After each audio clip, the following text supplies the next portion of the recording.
Bakit nandito ka, honey? Huwag mo sabihin na may miss mo kaagad ako. Naisip ko lang dumaan. Honey, tingnan mo to, oh. Ano naman to? Pwedeng yan daw ang itsura ni Miguel ngayon. Ano? Kasama na sa mga missing persons sa mga police station ang picture ng kapatid kong si Miguel.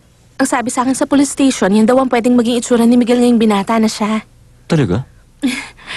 Pwede na naming ilagay ang picture ni Miguel sa mga daan at sa internet. Nararamdaman ko na, honey. Mahahanap na rin namin si Miguel.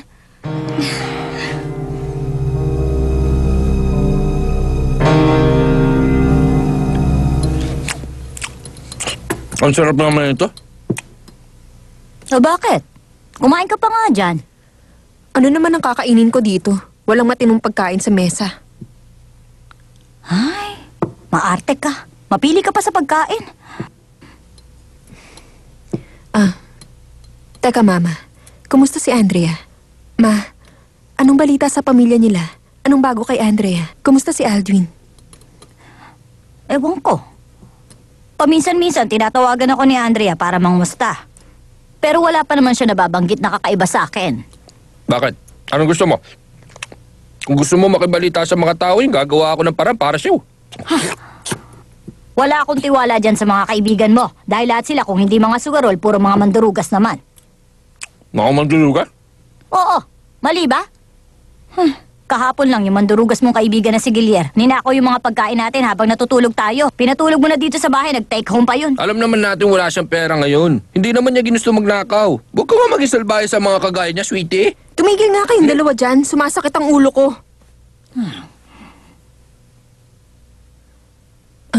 May pakiusap ako. Dalawin niyo minsan yung magulang ni Andrea. Dalawin ko sila? Tama po. Alamin niyo kung paano sila tratuhin ni Aldwin. Kung kumusta na sila ni Andrea, alamin niyo lahat sa kanila. Kailangan kong planuhin ang bawat kilos.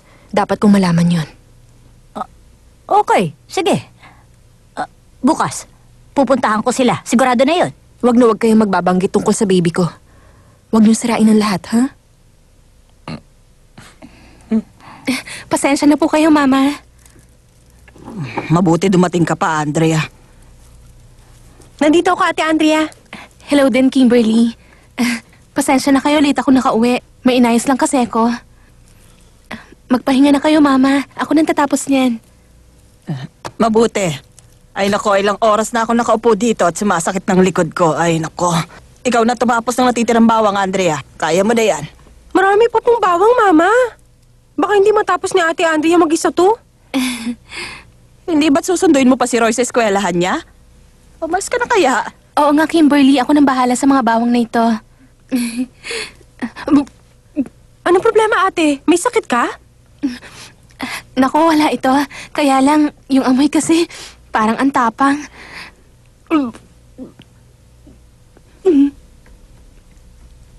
Ay, napaka-arte. Ay nako po. Pwede naman tayong diretsuhin kagad kung ayaw niyang magbalat ng bawang eh. Ay, Baka naman may sakit siya.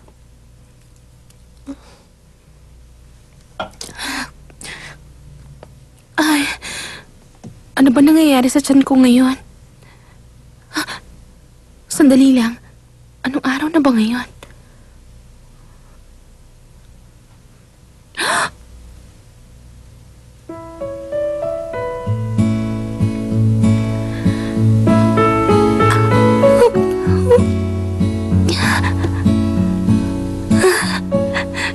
Hoy Andrea, nandito na si Aldwin. Nandyan na po, Mama! Nasaan po si Kimberly? Malamang umuwi na sa kanila si Kimberly. Siyempre, kailangan niya rin umuwi at magluto para sa asawa niya. Hindi pwedeng maghapon dito. Mama, pwede bang tigilan niyo na yung ginagawa niyo? Anong masama sa ginagawa ko? Ginagawa ko to para kahit papaano kumita. Oh, huwag kang mag-alala dyan. Hindi ko pinipilit magbalat ng bawang yung asawa mo. Ako nang gagawa nito, huwag kang mag-alala. Hindi naman po yun ang ibig sabihin ni Aldwin. Eh, maghapon nang sumasakit ang likod ko kakabalat ng bawang. Samantalang yung iba dyan, gabi na nga umuwi, dumiretso pa kagad ng pahinga dun sa kwarto nila. Ay, Diyos ko. Ano bang ginagawa mo? Bakit ba hindi ka pa magpalit ng pambahay doon? Aldwin, Andrea, hindi ba't pinagsabihan na kitang huwag mong tinatawag lang sa pangalan niyang asawa mo? Hindi mo siya kaibigan na tatawagin mo lang sa pangalan. Respetuhin mo yung asawa mo. Hindi ka ba talaga marunong sumunod?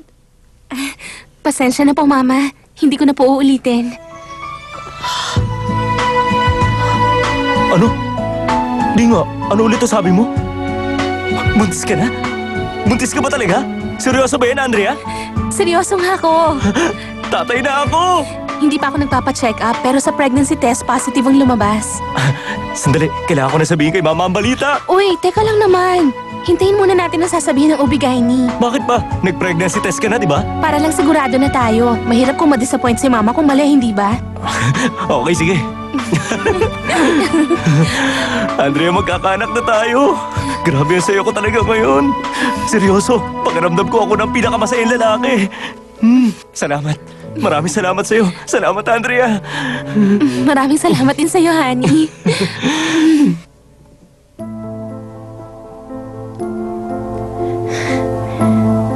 Sampung araw na lang, baby love. Malapit na rin kitang makita. Aldwin Park. Binibigyan na kita ng 10 araw. Kailangan mo nang bumalik sa amin ni Love. Kapag nakita mo ang anak nating si Love, paano ka na kaya magre-react sa kanya? Bago mo sana ako sungitan sa mali ko, sana naman tingnan mo muna yung kasunduan natin. Si Andrea kasi, nagdadalang tao na rin siya. Ano? Anong sinabi mo? Sino naman kaya? Hindi pa ako sigurado eh. Pero ang natitiyak ko, matagal na rin niyang hinahanap si Miguel Yu. Kapag tinulungan ba kita, meron akong mapapala sa'yo. Huh? Anong ibig mo sabihin, ha? Pag walang kapalit, hindi ako tumutulong. Teka, ano bang dapat kong gawin? Baka mapanganib yan. Kayang-kaya mo. Gusto ko lang. Napigilan mo na magbuntis si Andrea.